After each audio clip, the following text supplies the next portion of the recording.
महादेव, तुम्ही कुठे आहात हे मला ठाऊक नाही, पण तुमची आठवण मात्र प्रत्येक प्रश्नासोबत माझ्या समोर उभी राहते. आणि तरीही हा मार्ग मला एकटीनेच चालायचा आहे.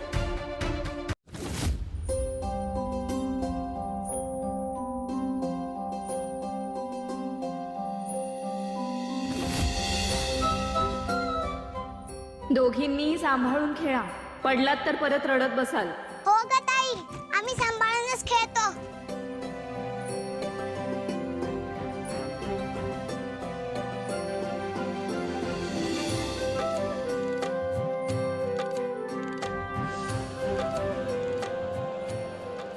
ओवी,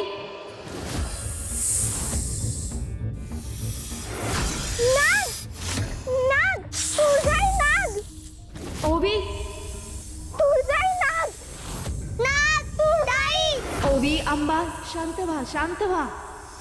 अगं तुला दिसत नाही का, आपल्या मनात नाग आलाय. बाळांनो, नाग मुळात वाईट नसतात. जोवर आपण त्यांना त्रास देत नाही ना, तोवर ते कोणाचंच वाईट करत नाही. म्हणून सर्पांच्या बाबतीत सावध जरूर राहावं, परंतु विनाकारण भय बाळगू नये. आणि हे तर वंदनीय आहेत.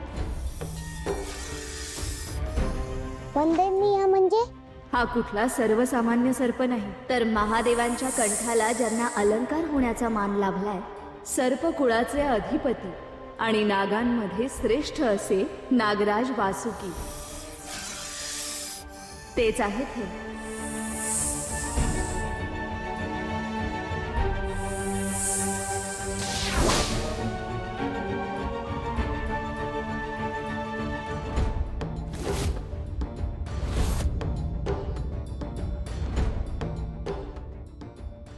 वासुकी?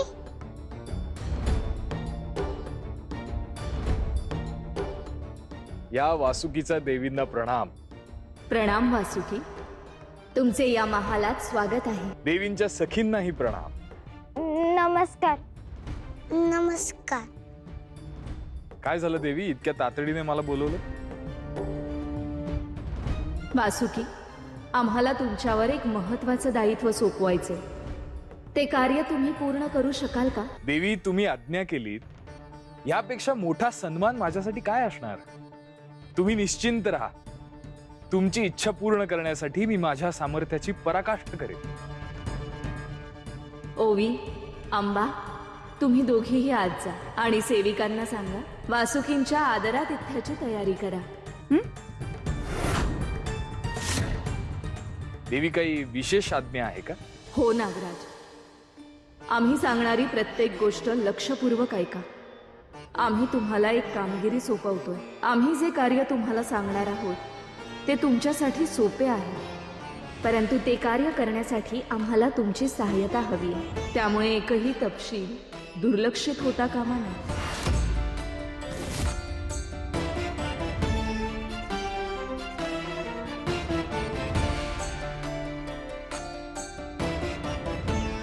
देवी, हे कार्य मी लवकरच सिद्धीस नेईन. तुम्ही निश्चिंत राहा.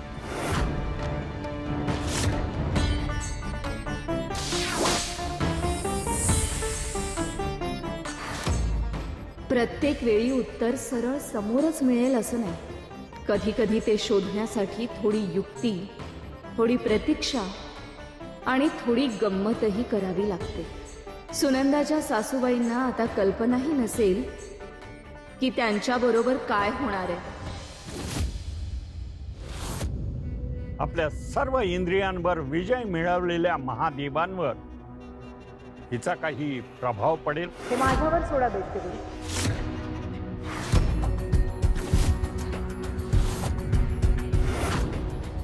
म्हणजे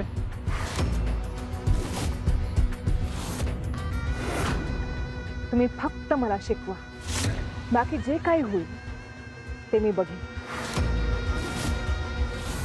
आणि माझ्या सौंदर्यानं महादेवांना भुलवणं हा माझ्या योजनेचा भागच नाही. मग माझा खरा डाव तर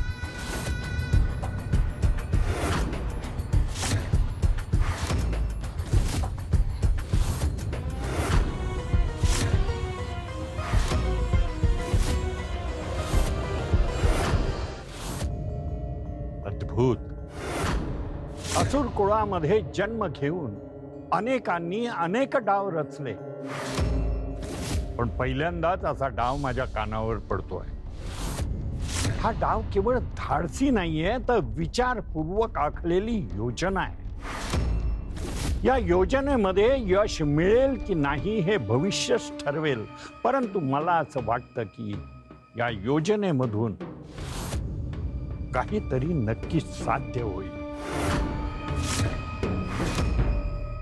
ठीक आहे, मी हिला योग, ध्यान आणि भक्ती शिकवेन आणि महादेवांकडे कसं जायचं तो मार्गही सांगेन. दैत्यगुरु, धन्यवाद.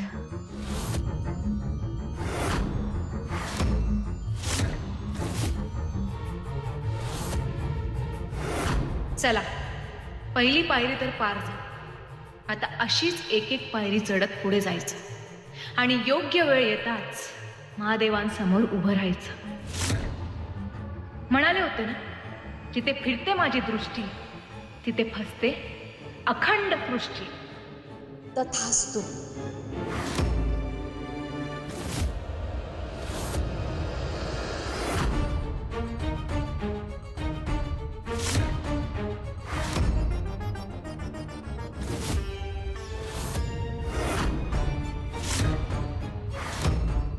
देवीने सांगितल्याप्रमाणे सुनंदाच्या घरापाशी तर आलो आहे मी, पण हे काम माझ्याकडूनच का करून घेणार असतील?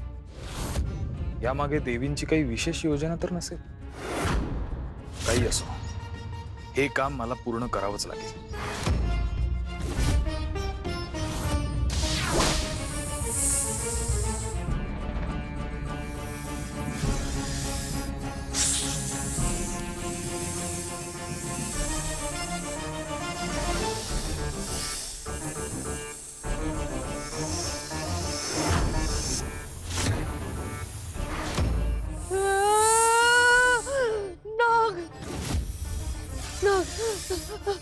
अरे बुधाजी, अरे अरे कोण आहे का रे तिकडं? अरे अरे नाग नाग नाग घरात शिरलाय रे.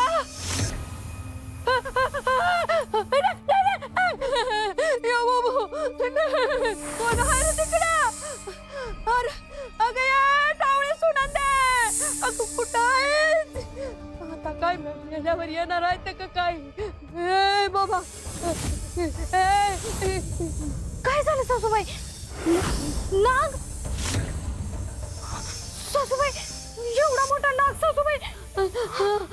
नाग आहे, नाग, मला वाचव काय सुनंदे. सासूबाई थांबा, तुम्ही घाबरू नका, म्या करते काहीतरी. सुनंदे मला वाचव.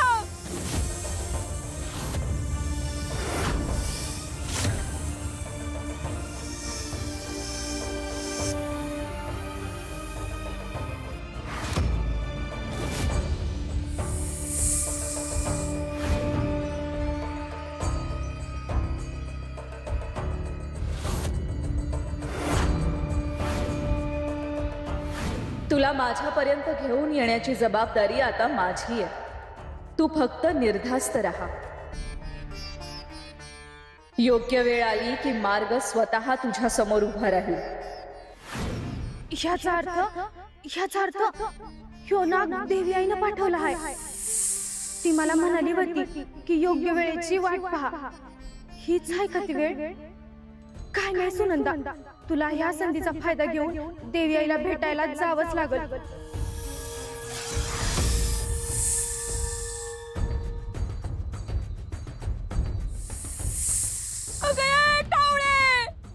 काय खोड्यावाने नमस्कार करत बसले जा? अजून थोडा वेळ जर असं राहिली तर अख्खं गाव माझ्या प्रेताला उद्या नमस्कार घालल. अगं काहीतरी कर ग, मला वाचव. अगं जा पडदेशी जा, कुणाला तर बोलवून आण. सासूबाई थांबा, तुम्ही घाबरू नका. मी आहे ना, मी बाहेरून कुणाला तरी बोलून आणते. तोपर्यंत तुम्ही इथंच थांबा. आपण काहीतरी घाबरून करायचो आणि नाग आपल्यावर हल्ला करायचा. थांबा तुम्ही, मी बाहेरून कुणाला तरी बोलून आणते. अगं तू बोलत का बसलीस? अगं जा की कुणाला तर घेऊन ये. हा आलेच.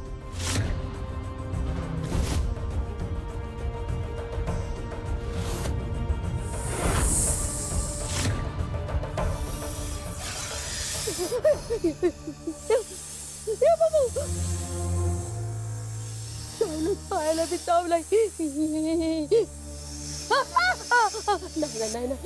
नाही ना बाबा,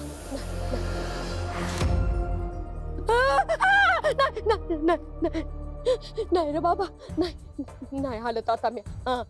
मला झुरळ चावू दे, मुंगी चावू दे, पाल चावू दे.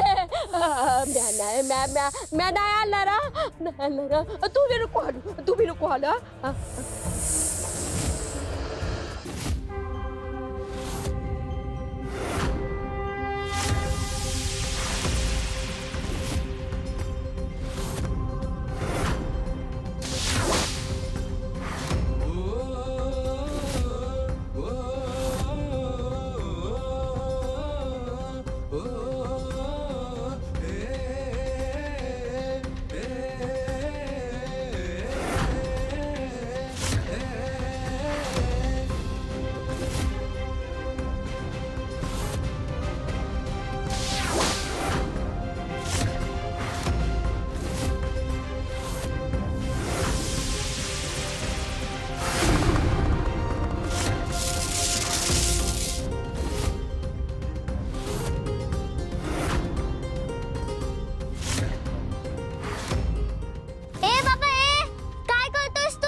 जादू तो ना करता येतो.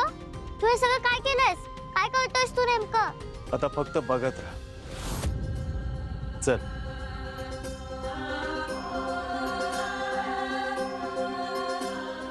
आता बघ तुझी कुटी कुटी आहे ते.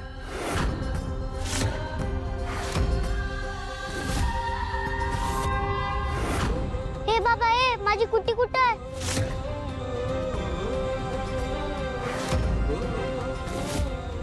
खरं सांग, तू कोण आहेस? माझी कुटी कुठे आहे? तुला काळी जादू येते का? तू करणी केलीयस? खरं सांग, कोण आहेस तू? होय, मीच केलंय हे. आणि आता माझ्या जादूने तुला बी गायब करणार आहे. नाही नाही नाही. थांब.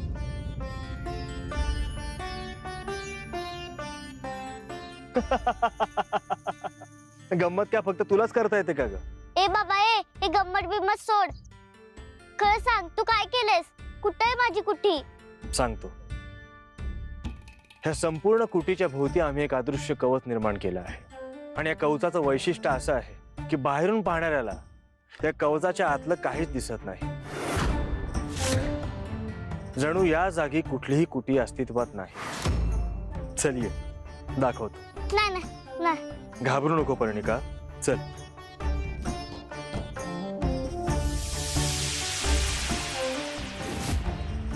मात्र जो कोणी ही रेषा ओलांडेल त्यालाच या कुटीचं खरं स्वरूप दिसेल. हा हा, हीच आहे माझी कुटी. तू खरंच तो देव आहेस? अर्थात. देवांना असं काही बी करता येतं? होय, पण तू घाबरू नकोस पर्णिके. एक लक्षात घे, ही केवळ आता तुझी कुटी नाहीये, तर आमच्या अज्ञातवासाचं रहस्य आहे. म्हणून आम्हाला हे सर्व करावं लागतंय. ही कुटी तुझीच आहे आणि आम्ही तुझे आश्रित आहोत. तू जर म्हणत असशील आम्ही आत्ता इथून निघून जाऊ, पण जर आम्ही इथे थांबलो तर तुला आमची साथ द्यावी लागेल. म्हणजे आता काय करावं लागेल? काहीही झालं तरी रानात वावरताना तुला सावध राहावं लागेल. आपल्या अस्तित्वाची कोणालाही चाहूल लागू नये याची तुला काळजी घ्यावी लागेल. कारण हा आमचा अज्ञातवास आहे आणि तो तसाच राहायला पाहिजे. ही काठी जोवर या जमिनीत रोवलेली आहे तोवर ही किमया काम करेल. आणि ज्या क्षणी ही काठी जमिनीतून बाहेर निघेल त्या क्षणी आमचं अस्तित्व उघड होईल. मग काय ठरवलंस? देशील ना आमची साथ?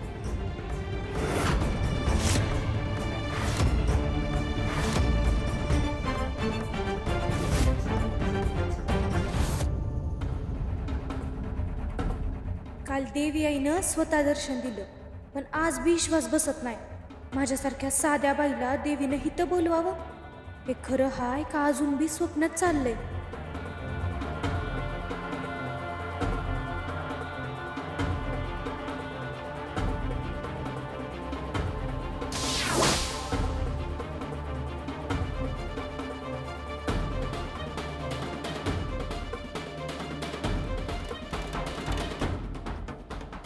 देवी आई,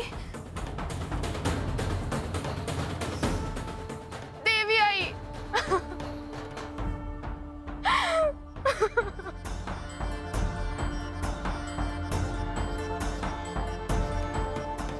शांत हो सुनंदा.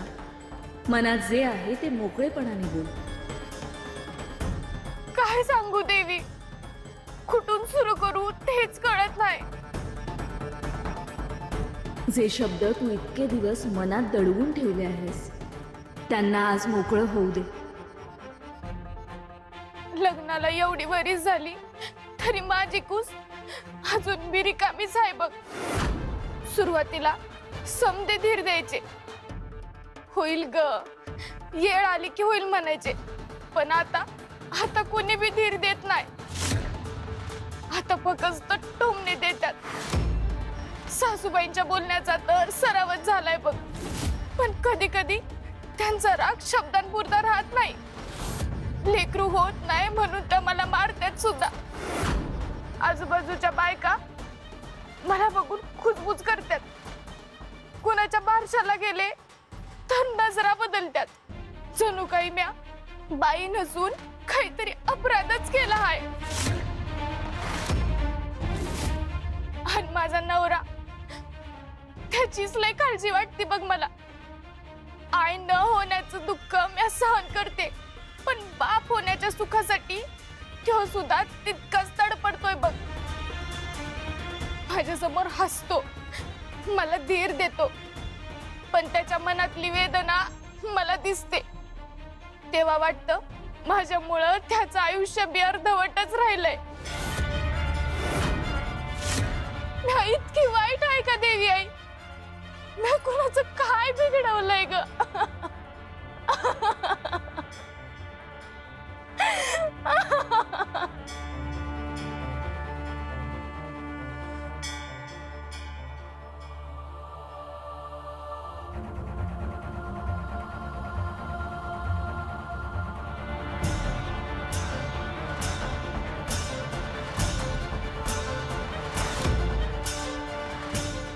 सुनंदा, जगात प्रत्येक जन्म हा रक्तातून होतो असं नाही.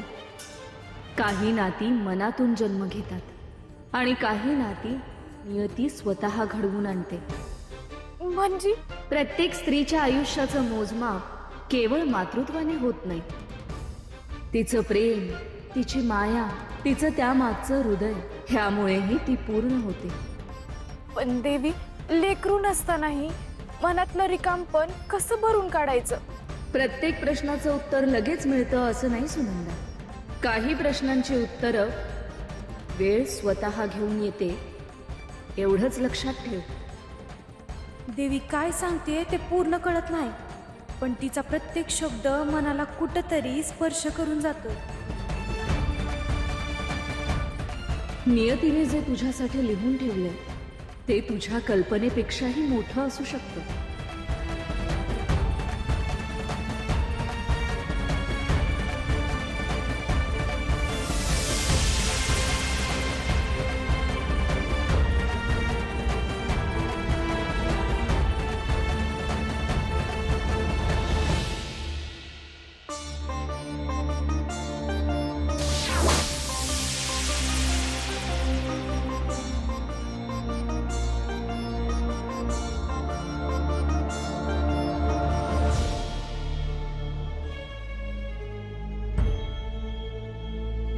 देवी आई, काय केलं तुम्ही? काहीतरी मनात बदलल्यासारखं झालंय बघा. जणू तुम्ही मला काय बोलताय ते कळायला लागलंय बघा. पण काय सुनंदा? हे जे तुम्ही सांगत आहे ते अगदी बरोबर आहे, पण मी ह्या माझ्या घरच्यांना कसं समजावं? माझं कुणी बी ऐकून घेणार नाही. योग्य वेळ आली की तुला योग्य दिशा मिळेल.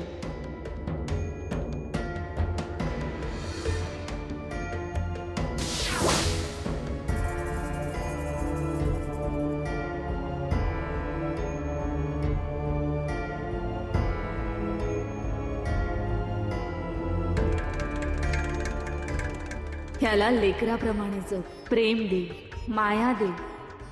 ज्या दिवशी यावर फूल फुलेल त्या दिवशी तुला स्पष्ट कळेल की नियतीने तुझ्यासाठी काय राखून ठेवले. देवी काय सांगत्या?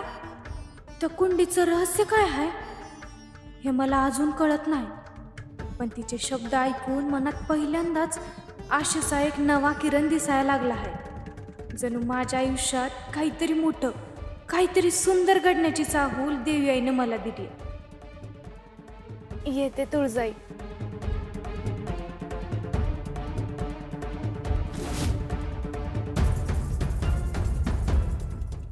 मनुष्याला भविष्याची संपूर्ण वाट कधीच दिसत नाही. त्याला फक्त पुढचं एक पाऊल दिसतं. परंतु कधी कधी त्या एका पावलातच नियतीने जपून ठेवलेला संपूर्ण प्रवास दडलेला असतो. धीर धर, आई तुझा हात सोडणार नाही. आय काय झालं?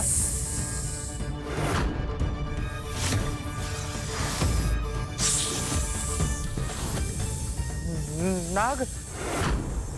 अरे राजा काहीतरी कर रे. आय तू काय बी काळजी करू नका, मी करतो काहीतरी. हुर हुर हुर. अरे ये बैला, तू काय बैल आहे काय? तू नाग आहे नाग. नागदेवा हे बघ, माझ्याकडून काय चूक झाली असेल तर त्याची शिक्षा मला दे, पण माझ्या आईला नका देऊ. तुम्ही देवाचं रूप आहे, माणसाच्या मनातलं दुःख तुम्हाला नक्कीच कळत असेल. माझ्यावर कृपा करा नागराज, इथून जावा. मी तुमच्या मोरा हात जोडतो. तुमचे काम संपन्न झाले नागराज वासुकी. तुम्ही इथून प्रस्थान करू शकता. हाय हाय तू काय बी काळजी करू नका. नाग गेला आता, नाग गेला. चल मला हात नका लावू. बरं झालं तो नाग गेला. अजून जरा वेळ राहिला असता तर माझ्या जीवाचं काय बरं वाईट झालं असतं तर. काय माहिती बाई. अगं आहे पण आता समजा ठीक आहे ना. कसलं ठीक रे? अरे मरण माझ्या दारात उभं होत आणि ह्या समद्याला कारणीभूत कोण आहे ठाव आहे का तुला? कोणामुळं? तुझी ती बायको. असं काय करतेस? अगं यात आता सुनंदाची काय चूक आहे? अरे चूक नाही म्हणजे कवा धरणं माणसं बोलवाय गेली, अजून आली का सांग? आहे अगं वाटत असल, गाव दूर आहे. समद ठाव आहे मला. हे केस काय उगाच उन्हानं पांढरं झालं नाही. अरे हा तिचा डाव असेल डाव. अगं असं कसं म्हणतेस? अगं तू समजतेस तशी सुनंदा नाही. तू ग बसरा, तुला तिची पारख नाही पण म्या तिला बराबर ओळखला हाय. अरे देवा काय दिस दाखवलंच र. एकतर या बाईनं मला नातवंड दिलं नाही आणि ते दुःख कमी होत म्हणून माझ्या मरणावर उठली हाय. पुरा आता नाही नाही नाही नाही, मी आता का बसणारच नाही. काय तो सोक्ष मोक्ष आजच लागला पाहिजे. येऊ दे तिला. आता सासूचा इंगा काय असतो तो तिला दाखवते. फक्त तुला एक निर्णय घ्यावा लागेल. कंचा निर्णय? मी तुझी आई हाय आणि ती तुझी बायको आहे. कुणाची तर एक बाजू तुला निवडाय मी लागणार आहे. एक तर म्या नाही तर ती. अगं मी अशी कशी बाजू घेणार? निवडावंच लागणार आहे. चल दे मला वचन तू. अगं असं कसं वचन देऊ मी तुला? अगं आहे ती माझी बायको आहे, तुझी सून आहे. अरे अरे अरे देवा. अरे काय दिस दाखवलंस र मला. पुढच्या जन्म दिलेल्या पोराला ज्याला सांभाळलं, लहानाचा मोठा केला, तोच माझ्या आजी विरोधात बोलतोय र देवा. काय करायचं आता मी?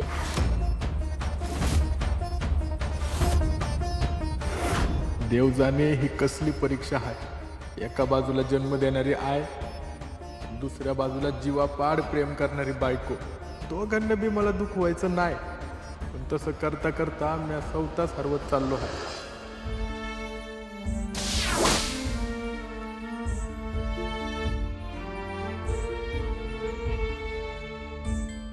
प्रणाम देवी. तुम्ही सांगितल्याप्रमाणे सर्व काही केले आहे. आता मला पुढची आज्ञा द्या. वासुकी, तू तुझं कार्य उत्तम प्रकारे पूर्ण केलंय. आता यापुढे तुझे कार्य नाही. तुझ्या मदतीसाठी आम्ही तुझे ऋणी आहोत. आम्हाला तुझी सहाय्यता लागली तर आम्ही तुला त्वरित बोलावून घेऊ. जशी आपली आज्ञा देवी. वासुकी, काही सांगायचंय का? देवी, एक प्रश्न विचारू? विचार. देवी, मला महादेवांची फार चिंता वाटते आहे. मी नारद मुनींना देखील महादेवांविषयी विचारलं, तेव्हा ते म्हणाले त्यांना देखील काही माहीत नाही. आणि म्हणूनच एक विचार सतत मनात येतो. आपण सगळ्यांनीच जर त्यांच्याकडे असं दुर्लक्ष केलं तर ते योग्य होईल का देवी? शेवटी ते महादेव आहेत, सर्वांच्या सुखदुःखांची काळजी करणारे. मग त्यांची काळजी घ्यायला कोणीतरी हवं ना. आणि सृष्टीचं संतुलन साधण्यासाठी महादेवांचं अस्तित्व किती महत्वाचं आणि गरजेचं आहे आपल्या सगळ्यांना चांगलंच माहिती आहे.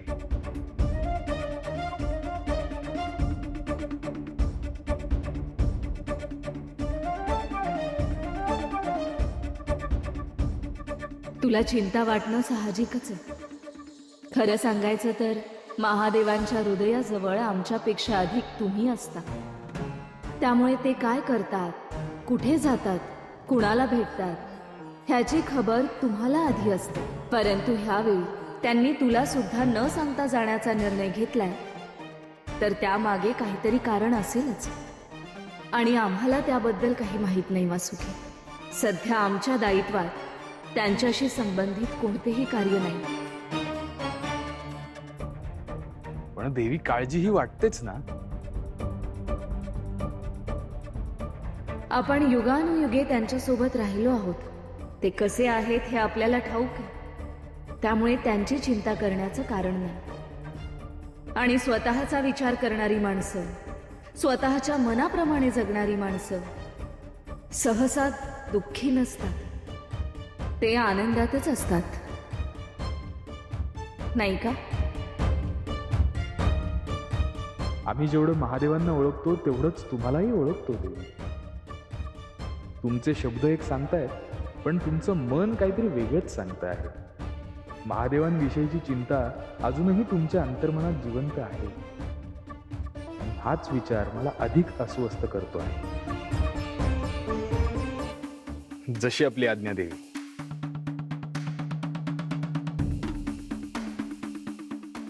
येतो.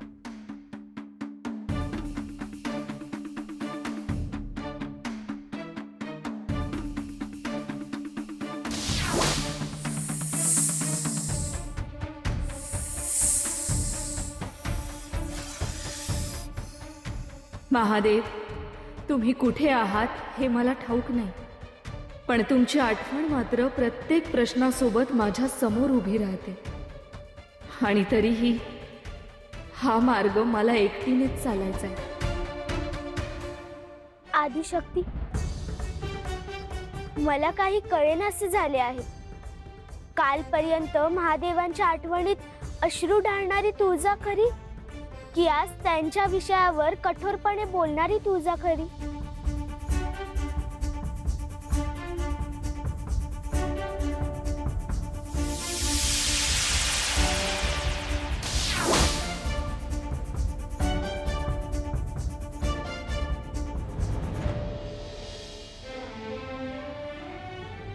बघ मूळमाय, हा तराजू सारखा हलतो. कधी लाल गुलाबाचं पारडं खाली जातं तर कधी पांढऱ्या गुलाबाचं. परंतु तुला सांगता येईल का यातलं जड कोणतं आणि हलकं कोणतं? कसे सांगणार? दोन्ही फुले सारखीच आहेत, फक्त त्यांचे रंग वेगळे आहेत. अगदी तसंच तुळजाचं आहे. विरहात व्याकुळ होऊन अश्रू ढाळणारी पत्नी ही तीच, आणि आपल्या कर्तव्याची जाणीव झाल्यावर दुःख बाजूला ठेवून उभी राहणारी रणरागिणी ही तीच. ह्यातली एक खरी आणि दुसरी खोटी असं नसतं. दोन्हीही तितक्याच खऱ्या असतात. आत्मा तोच, रूप वेगळं असतं. मला कळतंय तुम्ही काय सांगू पाहत आहात. तुम्ही स्त्रीच्या मनातील सत्व उलगडून सांगत आहात ना? हो, अगदी बरोबर. स्त्री मनाने जगते. ती जेव्हा प्रेम करते ते पूर्ण मनाने करते. स्त्री जेव्हा काळजी करते तेही पूर्ण मनाने. आणि जेव्हा एखादं कर्तव्य स्वीकारते तेव्हाही ती स्वतःला पूर्णपणे त्यात झोकून देते. म्हणून तिच्या भावना कधी अश्रूंमध्ये दिसतात तर कधी सामर्थ्यात. ह्या जगातील प्रत्येक स्त्रीमध्ये हेच दिसतं. काम, मुलं, नाती, स्वप्न सगळं सांभाळताना कधी ती थकते, कधी रडते, कधी रागावते. परंतु वेळ आली की पुन्हा उभी राहते. लोकांना तिचं सामर्थ्य दिसतं, परंतु त्या सामर्थ्यामागे किती भावना दडलेल्या असतात हे फार कमी जणांना दिसतं. मग देवी आणि सामान्य स्त्रीमध्ये काहीच फरक नाही का? फारसा नाहीच. प्रत्येक स्त्रीमध्ये एक देवी दडलेली असते. आमचा अंश तिच्यात असतोच. फक्त प्रत्येकाचा प्रवास वेगळा असतो. काही स्त्रियांना स्वतःमधली ती शक्ती लवकर सापडते तर काहींना उशिरा. काही अजूनही त्या शोधात असतात. तुळजा या प्रवासात खूप पुढे गेलीये. ती स्वतःच्या दुःखाच्या पलीकडे जाऊन संपूर्ण विश्वाचा विचार करायला शिकलीये. पण म्हणून सामान्य स्त्रिया कमी होत नाही. प्रत्येक आई, प्रत्येक पत्नी, प्रत्येक मुलगी, प्रत्येक स्त्री तिच्या आयुष्यातील संघर्षामधून स्वतःमधल्या देवीकडे चाललेली असते.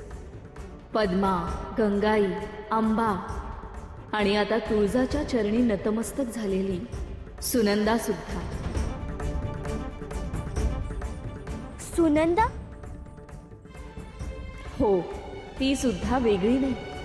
ती सुद्धा तिचा प्रवास करत आहे. दुःखातून, अपमानातून, प्रेमातून आणि विश्वासातून नात्याचा खरा अर्थ समजून घेण्याचा प्रवास.